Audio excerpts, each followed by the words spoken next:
Le deuxième trailer de GTA 6 a fait en 24 heures plus de vues que les plus gros films Marvel ne réunissent de spectateurs en salle dans le monde entier. Toutes plateformes confondues, on parle de centaines de millions de personnes en une journée seulement. Et tout ça pour un jeu auquel personne ne peut encore jouer. Et le plus fou dans tout ça, ce n'est même pas ce chiffre. Le plus fou, c'est que c'est probablement la dernière fois de notre vie qu'on verra ça. Parce qu'en 2026, ça ne devrait tout simplement plus être possible. Pense un peu à comment tu consommes des trucs aujourd'hui. Tu as ton feed, tes recommandations, ton algorithme. Moi j'ai le mien, on peut être des potes, vivre la même semaine et n'avoir strictement rien regardé en commun sur les réseaux sociaux. Les séries, les jeux, la musique, les vidéos, tout est en quelque sorte éclaté en 1000 morceaux et chacun est un peu dans sa bulle. On va dire que c'est l'époque qui veut ça. Sauf que de temps en temps, tu as Rockstar qui sort de nulle part et qui nous lâche une bande-annonce. Et d'un coup, des centaines de millions de personnes s'arrêtent net pour regarder exactement la même chose au même moment. Que ce soit des gens qui jouent, des gens qui ne jouent plus depuis des années, des gens qui n'ont même jamais touché à un jeu GTA, tout le monde s'empresse de regarder la même chose. Et la vraie question de cette vidéo, ce n'est même pas de savoir est-ce que GTA 6 va être bien. Ça, franchement, on s'en doute, c'est un peu une évidence. Ce que je voulais comprendre avec cette vidéo, c'est est-ce que GTA 6 sera le dernier jeu qu'on attendra tous ensemble comme ça. Et pour le comprendre, il faut remonter bien plus loin que GTA 6. Il faut comprendre comment Rockstar a passé 20 ans à construire la machine à hype la plus puissante de l'histoire du divertissement. Et reste bien avec moi jusqu'à la fin parce que tu vas voir que cette attente n'a presque plus rien à voir avec le jeu lui-même. Commençons par le commencement. Cette histoire d'attente collective, elle ne date pas de GTA 6 parce que c'est quelque chose qui se construit depuis plus de 20 ans. Revenons en 2004. GTA San Andreas sort sur PlayStation 2. Et déjà, ce n'est pas un simple jeu, c'est un phénomène de cours de récréation. Tout le monde y joue, tout le monde s'échange des codes de tri sur des bouts de papier. Tout le monde raconte ses conneries dans le jeu le lundi matin à ses potes à l'école. Ouais, je sais, je viens de réveiller des souvenirs pour beaucoup là. À l'époque, on n'avait pas de réseaux sociaux. Enfin, ils n'étaient pas encore comme on les a aujourd'hui. Pas de YouTube qui pèse et pourtant le bouche à oreille a suffi à en faire un vrai monument. C'était la première fois que GTA devenait un truc dont tout le monde parle, même ceux qui n'y jouaient pas. Puis on arrive en 2013, GTA 5 débarque et là, on change complètement d'échelle. Le jeu génère environ 800 millions de dollars le premier jour et passe le milliard en 3 jours seulement. À sa sortie, c'est le lancement de divertissement le plus rapide de l'histoire. Jeux, films,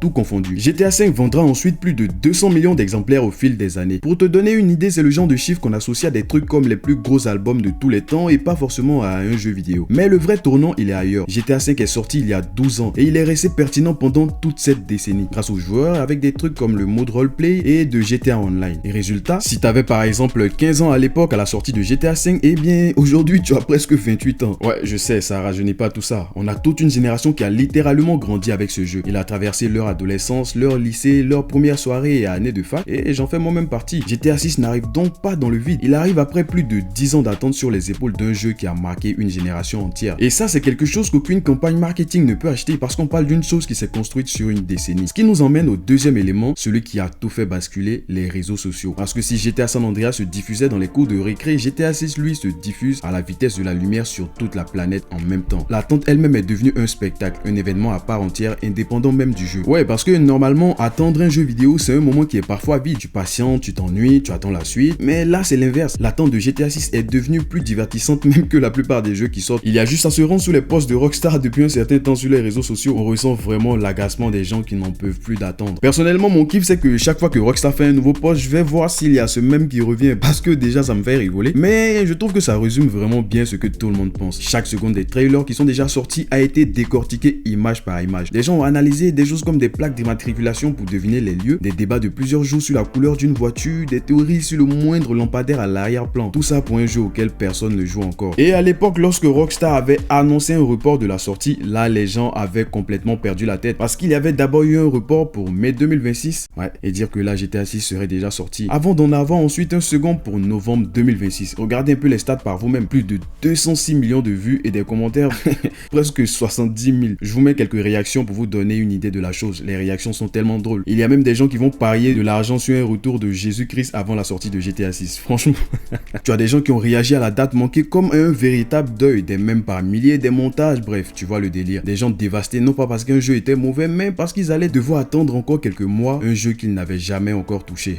Ben ouais, moi je les comprends personnellement, hein. Enfin, qui ne les comprend pas. Et c'est exactement ce que Rockstar a compris avant tout le monde. Ils ne communiquent presque jamais. Pas de flow continu d'infos, pas de dev qui parle toutes les semaines. Le silence est un silence total. Et dans ce silence, le moindre signe devient un événement planétaire. Quand le compte officiel de Rockstar poste une simple image et que cette image fait l'actu dans le monde entier, eh bien ça prouve quelque chose. Ils ont réussi à transformer le simple fait de se taire en stratégie marketing. Le vide devient du désir. C'est presque diabolique d'intelligence en vrai. Mais maintenant, prenons un peu de hauteur parce qu'il faut se poser une question. Est-ce que c'est vraiment si rare que ça un événement qui réunit tout le monde dans le jeu vidéo? Et là, je veux qu'on compare avec d'autres tentatives. positif parce que ça va éclairer à quel point ce que fait GTA 6 est exceptionnel et risqué en même temps. Pense aux jeux qui ont créé une hype monstrueuse récemment et qui ont fini par s'écraser. Ouais, là tu penses sans doute à un jeu comme Cyberpunk 2077, des années d'attente, un battage médiatique énorme et un lancement tellement catastrophique en termes de bugs que le jeu a carrément été retiré du store PlayStation pendant des mois. On a aussi No Man's Sky, pareil, une hype interstellaire, des promesses immenses et une déception telle à la sortie que ça reste un cas d'école de retour de bâton. Ces deux exemples nous disent un truc essentiel: plus l'attente est grande, plus la chute peut être brutale. La hype est une arme qui est à double tranchant. Si on revient sur GTA 6 par exemple, son niveau d'attente est tellement au-dessus de tout ce qu'on a connu que le moindre faux pas serait amplifié à une échelle jamais vue. Parce que là, Rockstar est en train de jouer avec une pression que personne n'a jamais eu à gérer dans l'histoire du jeu vidéo. C'est un peu comme si on te demandait de réussir le penalty le plus important de l'histoire devant le monde entier, sachant que tout le monde s'attend déjà à ce que tu le mettes au fond. Et si tu marques, c'est normal. Mais si tu rates, eh bien je te laisse imaginer, ce serait la catastrophe du siècle. Mais voilà le truc, et c'est là que je veux vraiment que tu me suives. Cette pression énorme, elle existe précisément parce que GTA 6 a réussi quelque chose qui devient extrêmement rare: rassembler tout le monde au même endroit, au même moment. Repense un peu à avant, il y a 15-20 ans, c'était presque normal qu'un jeu mette tout le monde d'accord. Il y avait moins de sorties, moins de plateformes, moins de tout. Quand un gros jeu arrivait, c'était l'événement de l'année pour tout le monde en même temps. Aujourd'hui, regarde un peu le paysage. Les jeux sortent par centaines chaque année. Le moindre titre est noyé en quelques jours. Les communautés sont divisées. T'as ceux qui jouent qu'à un seul jeu en ligne pendant des années, ceux qui enchaînent les nouveautés et ceux qui préfèrent jouer sur mobile. Mais aussi ceux qui regardent sans jouer eux-mêmes. Tout le monde est parti dans une direction différente. Et dans ce monde-là, qu'un seul jeu arrive encore à rassembler le joueur hardcore, le nostalgique, le curieux et même celui qui ne joue plus, c'est presque un miracle statistique. Et ce miracle, pour l'instant, il n'y a que GTA qui arrive à le produire à cette échelle. Ce qui nous emmène à un point qui depuis un moment fait pas mal parler, mais qui à la base était quelque chose que peu de gens regardaient vraiment. Et ce truc, c'est l'argent. Parce que derrière l'émotion, derrière la nostalgie, il y a une machine économique froide et redoutablement bien huilée. Parce que contrairement à nous, GTA 6 n'est pas un simple jeu pour Rockstar. Pour eux, c'est le moteur financier de toute une entreprise. Take-Two, qui est la maison mère de Rockstar, mise énormément sur ce lancement prévu pour le 19 novembre 2026, au point que le jeu est au centre de leurs prévisions financières pour leur exercice 2027. Parce que là, on parle d'un seul jeu qui pourrait porter les résultats d'un géant coté en bourse. Et ça explique des décisions récentes qui, sinon, paraîtraient assez bizarres. Rockstar a intégré il y a quelques années les équipes derrière FiveM et RedM. Et plus récemment encore, une grosse plateforme multijoueur, Rage MP, a annoncé sa fermeture progressive après une demande de Take-Two, pendant que FiveM était présenté comme la plateforme autorisée. Pourquoi je te raconte ça? Parce que ça montre que Rockstar ne prépare pas juste un jeu, ils prennent le contrôle de tout l'écosystème qu'il y a autour. Ils savent que GTA 6 ne sera pas un produit qu'on achète une fois, mais une plateforme qui va vivre des dizaines d'années, un peu comme son grand frère GTA 5. Et on est d'accord qu'un produit culturel prévu pour durer des décennies est contrôlé de très près. Alors quand on met tout ça bout à bout, 20 ans d'histoire, une génération qui a grandi avec des réseaux sociaux qui transforment chaque détail en événement, une stratégie du silence millimétré et une machine économique qui mise tout dessus, tu comprends que GTA 6 n'est plus vraiment un jeu vidéo, c'est devenu un phénomène culturel total. Mais attention, je veux être très clair parce que c'est important. Je ne suis pas en train de dire que GTA 6 sera le dernier grand jeu de l'histoire. Il y aura encore des cartons, l'industrie n'est pas en train de mourir et elle n'a jamais brassé autant d'argent que maintenant. Ce que je dis, c'est que ce qui devient rare, c'est pas vraiment le bon jeu, c'est vraiment ce moment collectif, le fait que tout le monde en même temps regarde la même chose et en parle. Le monde se fragmente, les algorithmes nous enferment chacun dans notre coin